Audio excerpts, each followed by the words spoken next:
মমতা বন্দ্যোপাধ্যায় আজকে যে ধর্নায় বসেছিলেন, সেই ধর্নায় টলিউডের যে সমস্ত শিল্পীরা রাজনীতিতে যুক্ত হয়েছিলেন দিদির আশীর্বাদে, এমনকি দিদির নামে খুব প্রশংসা করতেন, তাদেরকে কিন্তু কোথাও আজকে সেই দিদি মানে মমতা বন্দ্যোপাধ্যায়ের পাশে দেখা গেল না।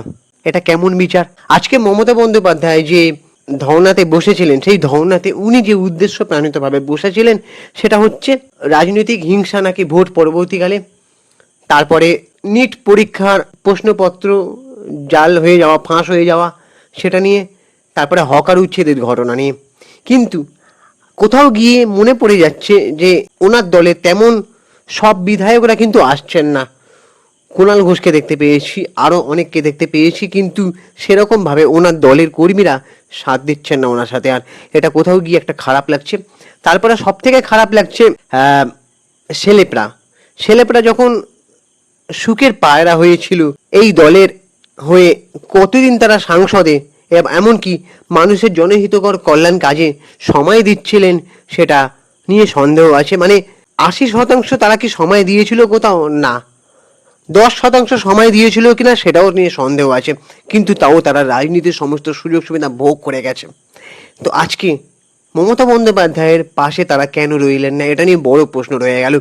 তবে কিছু প্রশ্ন থাকে, যেমন নমস্কার বন্ধুরা, আমি সুপ্রিয় রয়েছি তোমাদের সঙ্গে। এই যে সুখের পায়রা, সুখের পায়রা কথাটার মানে আমরা ছোটবেলায় ব্যাকরণে পড়েছি, তাই না? কিন্তু 2026 সালের বাংলা রাজনীতির আমরা যে চারিদিকে আলো রোশনাই আর দিদির পাশে চাঁদের হাট, 21শে মঞ্চের হাট থেকে শুরু করে, তৃণমূলের প্রচার থেকে শুরু করে, রাজ চক্রবর্তী থেকে সায়নী ঘোষ, দেব, রচনা ব্যানার্জি, কে না ছিলেন না? দিদির প্রশংসায় পঞ্চমুখ ছিলেন সবাই। কেউ বলতেন যে আমি দিদির একনিষ্ঠ সৈনিক, হ্যাঁ, তো কেউ দিদির জন্য জান লড়িয়ে দিতে রাজি আছে। কিন্তু আজকে তারা কোথায়? 26-এর ভোটের হাওয়া ঘুরতেই যে ম্যাজিকটা দেখা যাচ্ছে, তৃণমূলের সবুজ দুর্গ এখন কার্যত ফাঁকা, আর দিদির সেই প্রিয় তারকা উপগ্রহরা সব ডুমুরের ফুল হয়ে বসে রয়েছেন, ডুমুরের ফুল হয়ে ঝরে গেলেন। আর আজ ধর্মতলার ওয়াই চ্যানেলে মমতা বন্দ্যোপাধ্যায়ের ধর্ণা মঞ্চের ছবিটা তো সবাই তোমরা দেখলেন, যেখানে চারিদিকে শুধু শূন্যতা, দিদির পাশে আজ কেউ নেই। ক্ষমতার আলো নিভে যেতেই তারকাদের মায়া মমতার সমীকরণ কি এভাবেই বদলে গেল?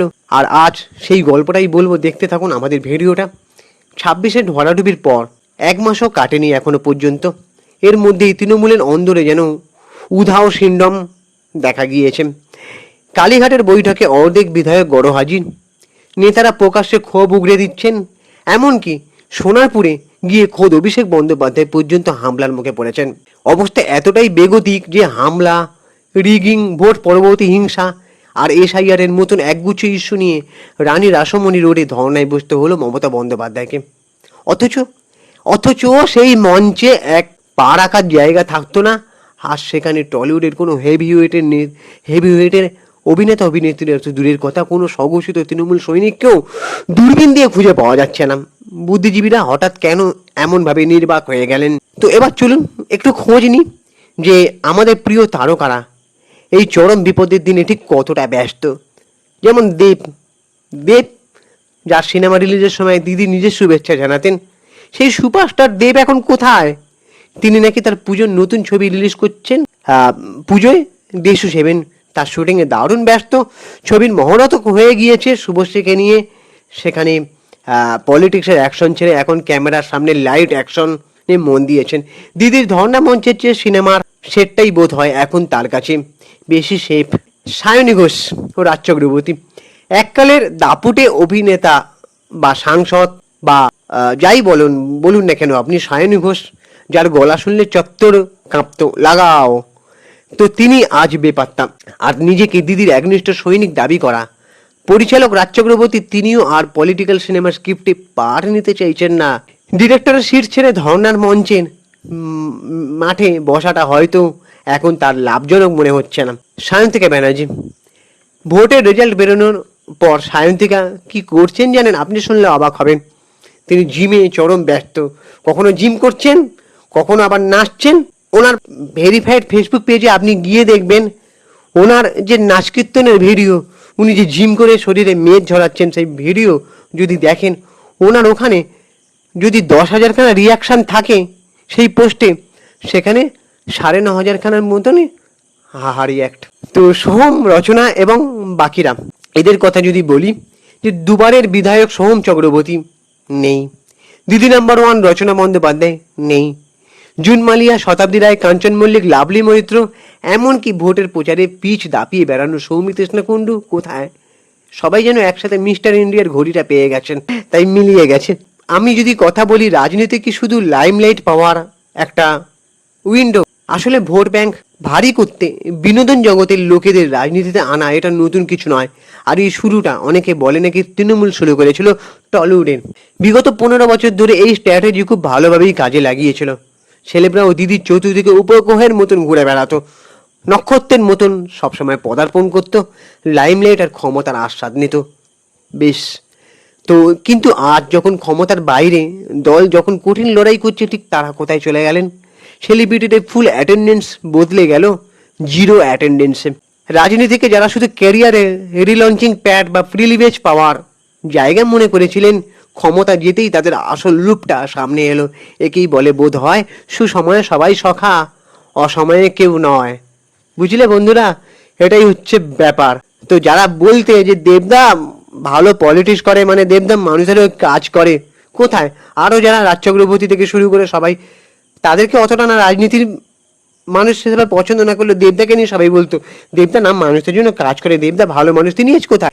যে মমতা বন্দ্যোপাধ্যায় তাকে এত স্নেহ করতেন, সেই মমতা বন্দ্যোপাধ্যায়ের ঘাড়ে দোষ ফেলে দিয়ে তিনি বারবার বলছেন যে আমি তো রাজনীতিতে আসতেই চাইনি। মাননীয় মুখ্যমন্ত্রী মমতা বন্দ্যোপাধ্যায় মানে দিদির অনুরোধে আমি রাজনীতিতে এসেছি। আজকে কোথায়? আজকে কেন তিনি দিদির পাশে এসে দাঁড়াচ্ছেন না কেন? যাই হোক, তো কি ভাবছেন তোমরা? কি ভাবছো তোমরা, বা আপনারা কি ভাবছেন? এই তারকাদের এমন ভোল বদল কি স্বাভাবিক, নাকি দিদির সাথে চরম বিশ্বাসঘাতকতা? এই প্রশ্নটা কিন্তু রয়ে যাচ্ছে। ক্ষমতা হারালেই কি রাজনীতির মায়া মমতার সমীকরণ এভাবে বদলে যায়? তবে আমার মতে রাজনীতিটা ঠিক এমন হওয়া উচিত, দেখো, একটা দলের প্রতি মানুষের ক্ষোভ ছিল, এটা স্বাভাবিক, কারণ মানুষ অনেক কিছু পায়নি। কিন্তু যে টলিউডের সেলেবরা নাকি দিদিকে এত ভালোবেসে রাজনীতিতে ছিল, তাহলে তারা দিদির প্রতি ভালোবেসে সেই রাজনীতিতে বিশ্বাস করে দিদির অসময়ে তার পাশে নেই কেন?